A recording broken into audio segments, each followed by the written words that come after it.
The lunch rush at Chen's Modern Asian had just ended when Victoria sauntered in, designer heels clicking against our hardwood floors. She held the health inspection report like a trophy, her red lips curved in a triumphant smile. For major violations, she read aloud, loud enough for the remaining customers to hear: improper food storage, inadequate hand-washing facilities, evidence of pest infestation. She paused for dramatic effect. How embarrassing for you, Daniel. I continued, wiping down the counter, keeping my movements calm and deliberate. Is there something I can help you with, Victoria? We're preparing for dinner service. Oh, I doubt you'll need to worry about that, she said, dropping the report on my clean counter. I've already shared this on every review site, posted it on all the local foodie groups. Your reputation is finished. My name is Daniel Chen, and at 34, I was watching my stepmother try to destroy the restaurant I'd built from nothing. What she didn't know was that her little health inspection scheme was exactly what I'd been waiting for. That's thoughtful of you, I said, picking up the report with my gloved hands. Getting the word out like that. Victoria's perfectly sculpted eyebrows drew together in confusion. My calm reaction clearly wasn't what she'd expected. She'd wanted tears, panic, maybe even begging. Instead, she got professional courtesy and a small smile.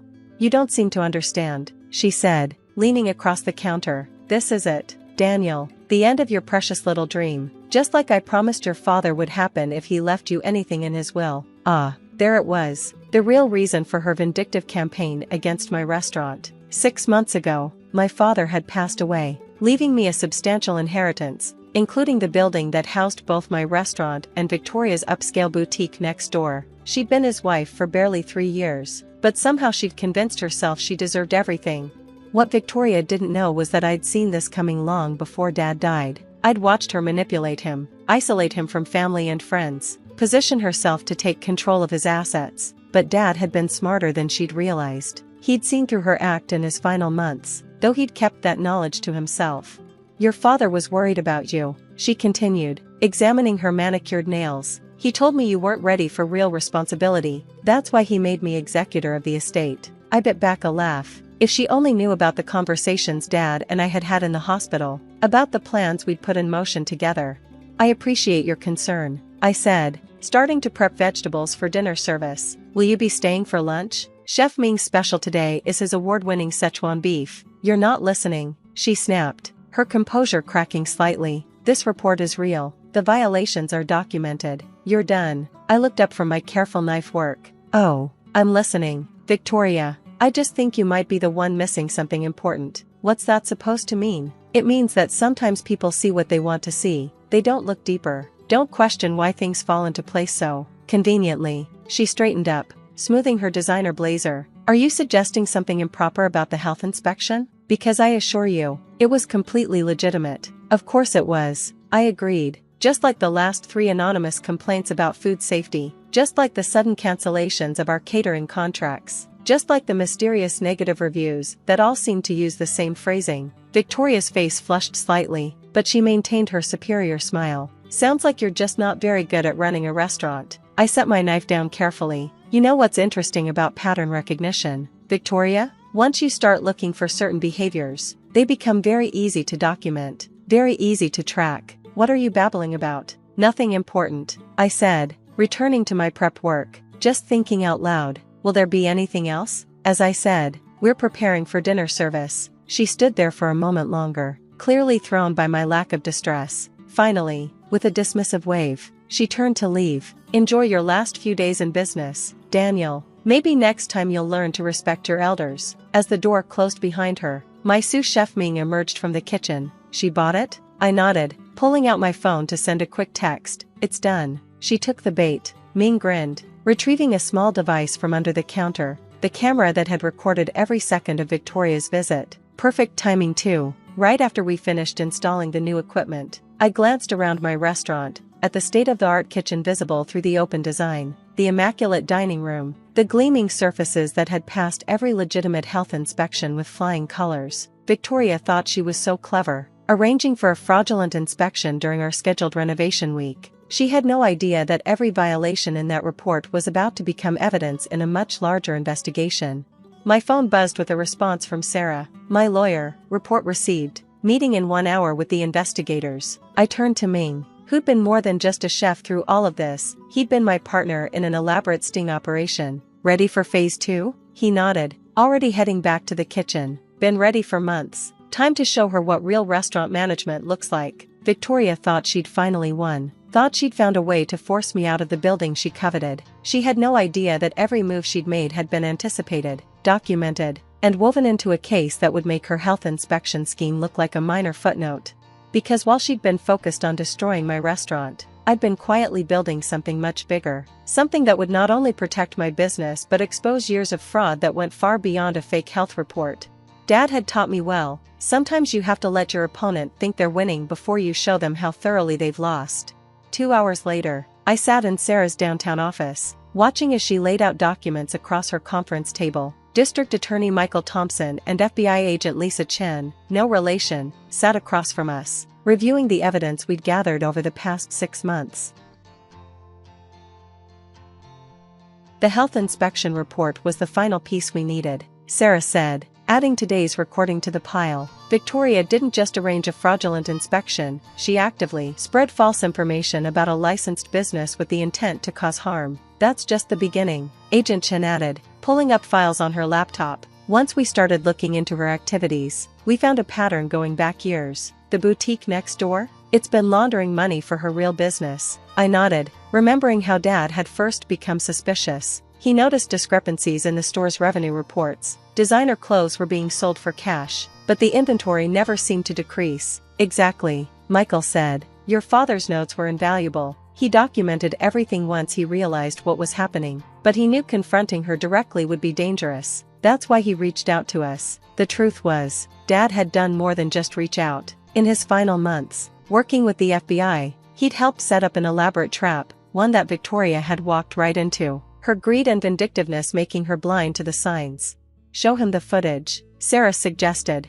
Agent Chen turned her laptop around. On the screen, security camera feeds showed Victoria's boutique after hours, well-dressed customers entering through the back door, leaving with more than just designer clothes. The cash transactions, the coded conversations, all of it carefully recorded. We've identified connections to 3 different drug trafficking organizations, Agent Chen explained. The boutique was just a front. The real business was happening in the back room. And the building? I asked, though I already knew the answer. That's where it gets interesting, Sarah said, pulling out another file. Your father's will wasn't just about inheritance. By leaving you the building, he ensured that Victoria couldn't move or hide her operation without raising suspicion. He knew she'd try to force you out instead, which is exactly what she's been doing, Michael added. The false complaints, the sabotaged catering contracts, and now this fraudulent health inspection, it's all part of a documented pattern of harassment. I thought about all the times Victoria had come into my restaurant over the past 6 months, making snide comments about my little hobby and how I was wasting prime retail space. Every visit had been recorded, every threat documented. What about the health inspector? I asked. The one who wrote the report. Agent Chen smiled. Already in custody. He rolled over on Victoria immediately, gave us details about other businesses she's targeted. Turns out our stepmother has quite a reputation for making problems disappear for the right price, and making problems appear for people who get in her way, I added, remembering all the small businesses that had mysteriously failed after crossing paths with Victoria. We're ready to move, Michael said, checking his watch. The warrants are signed. We'll hit the boutique during her afternoon private shopping appointment. I glanced at my phone. Victoria had just posted another scathing review of my restaurant, complete with photos from the fraudulent inspection. Her timing couldn't have been better. What do you need from me? I asked.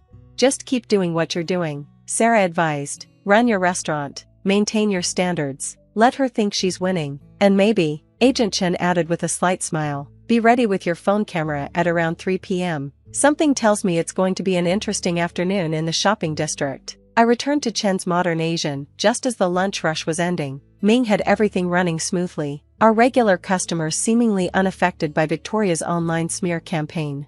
How'd the meeting go? He asked as I tied on my apron. Everything's set, I replied. They're moving in at 3. He nodded, understanding the significance. The new security cameras are all working. We'll have a perfect view of the boutique's front entrance. I checked my watch, 2 hours to go. Through the restaurant's front windows, I could see Victoria in her boutique, arranging displays with her usual meticulous attention to detail. She had no idea that her carefully constructed facade was about to crumble. At exactly 2:45 p.m., 3 expensive cars pulled up outside the boutique, right on schedule, Victoria's special customers arriving for their private shopping session. I watched as they were ushered inside, the "closed for private event" sign appearing in the window. Ming and I busied ourselves with prep work, though both of us kept glancing at the clock. At 2:55, unmarked vehicles began quietly positioning themselves around the block. At 2:59, I received a text from Agent Chen, "Showtime." The raid was both swift and methodical. FBI agents emerged from seemingly nowhere, converging on the boutique from all directions. Through our security cameras, we watched as Victoria's carefully maintained composure shattered. She tried to run, of course, but she'd forgotten one crucial detail about the building's layout, something I'd learned from studying Dad's old blueprints. The back exit she thought was her escape route had been sealed off during a renovation years ago. The door she kept unlocked led to a storage room. The look on her face as they let her out in handcuffs was almost worth everything she'd put us through. Almost.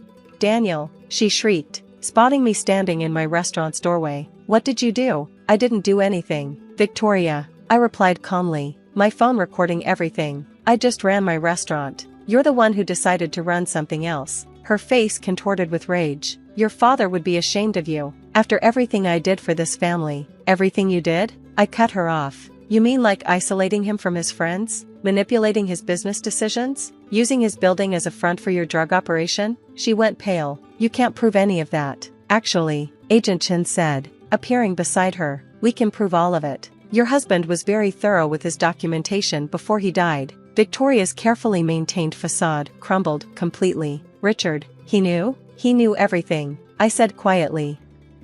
"He just wanted to make sure you couldn't hurt anyone else once he was gone." As they led her to the waiting vehicles, local news crews began arriving, tipped off by an anonymous source about a major drug bust in the upscale shopping district. Victoria's attempt to destroy my restaurant's reputation was about to backfire spectacularly. The aftermath of Victoria's arrest unfolded like a carefully choreographed performance. By evening, every major news outlet in the city was running the story: upscale boutique owner arrested in drug trafficking sting. The health inspection report she'd been so proud of was now just another piece of evidence showing her pattern of harassment and fraud. But the real revelations were just beginning. The day after the raid, I received a call from Agent Chen. "You need to come down to the office. There's something you should see." In the FBI's evidence room, boxes of documents and electronic records from Victoria's boutique told a story far darker than even we had suspected. The drug operation was just the tip of the iceberg. We found evidence linking her to at least 6 failed businesses in the area, Agent Chen explained, spreading photographs across the table. All competitors to her boutique, all forced out through similar methods: fraudulent inspections, sabotaged contracts, staged health code violations. "Just like what she tried to do to me," I said, examining the familiar pattern. "Exactly. But here's where it gets interesting." She pulled out a file marked Richard Chen, personal. "Your father wasn't just documenting her current activities. He found evidence of similar operations going back 15 years, across 3 different states." I sat down heavily, the full weight of what Dad had uncovered hitting me. "She's done this before. Multiple times," Sarah confirmed, joining us with more files. "She'd marry successful businessmen, isolate them from family and friends, then use their resources and connections to expand her operation. When they became suspicious or threatened to expose her, she trailed off, but I understood the implication. Dad's illness, it wasn't natural, was it?" Agent Chen shook her head slowly.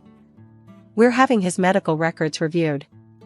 The symptoms he experienced in his final months are consistent with long-term poisoning." The room seemed to spin. I'd suspected Victoria was dangerous, but this was beyond anything we'd imagined. "We found this in her private safe," Sarah said gently, sliding a small notebook across the table. "Your father's handwriting. He documented everything, every suspicious transaction, every unexplained illness, every strange coincidence. He knew what was happening to him, but he needed to make sure she couldn't hurt anyone else." I opened the notebook with trembling hands, recognizing Dad's precise script. "If you're reading this, Daniel, it means everything went according to plan.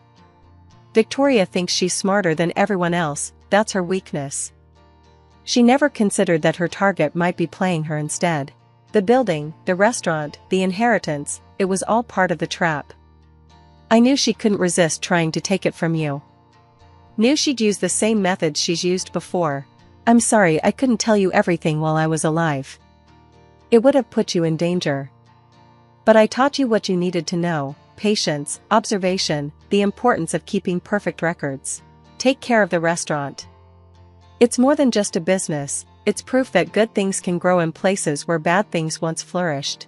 Love, Dad. In the days that followed, Victoria's empire crumbled completely. The investigation uncovered connections to organized crime, money laundering operations across multiple states, and evidence linking her to the suspicious deaths of 2 previous husbands. The boutique's inventory was seized, the designer clothes revealed as counterfeits used to justify inflated cash transactions. Even her designer lifestyle was fake, the expensive cars were leased, the jewelry was cubic zirconia, the high society connections were all similarly compromised people involved in her schemes. Meanwhile, Chen's modern Asian thrived. The publicity from Victoria's arrest brought curious customers who stayed for the food and atmosphere. Ming's innovative menu and our impeccable service standards earned us legitimate recognition, including a coveted Michelin star 6 months later. 1 year after Victoria's arrest, I sat in my office above the restaurant, reviewing the latest renovation plans. We were expanding into the space formerly occupied by the boutique, creating a high-end private dining room and cooking school. Mr. Chen? My assistant Katie appeared in the doorway. There's a letter from the Federal Correctional Facility. I knew without opening it who it was from. Victoria had been writing regularly since her conviction, each letter a mixture of threats and attempts at manipulation. I'd stopped reading them months ago, but this one felt different. Dear Daniel, by now you know everything, about your father, about the others, about who I really am. The prosecutors are offering a deal in exchange for information about my previous operations. They want names, dates, details. Before I tell them anything, I want you to know something: your father was different. He saw through me in a way no one else had. That's why I had to, well, you know what I had to do. But he outsmarted me anyway. He raised a son who could see the long game, who understood that sometimes you have to let your enemy think they're winning. I underestimated both of you. Victoria. I placed the letter in the case file Sarah maintained, then turned to look out my office window. The street below was busy with lunchtime traffic, people going about their lives unaware of the drama that had unfolded here just a year ago. The restaurant was full, as usual. Through the open kitchen design, I could see Ming teaching a young apprentice the proper technique for dim sum. The space that had once housed Victoria's illicit operation now rang with honest laughter and the sounds of genuine commerce. Dad would have loved this, I thought. Not just the restaurant's success, but what it represented: the triumph of patience over greed, of careful planning over quick schemes, of truth over deception. That evening, as I worked the dinner service, a customer asked about the restaurant's name. Why modern Asian? Why not traditional? Is to build something new from its foundations, to take what was good and true, and help it grow into something even better, just like Dad had taught me, just like the restaurant had proved, and just like Victoria had never understood. Sometimes the best revenge isn't about getting even, it's about building something your enemies never thought possible, right where they tried to destroy you.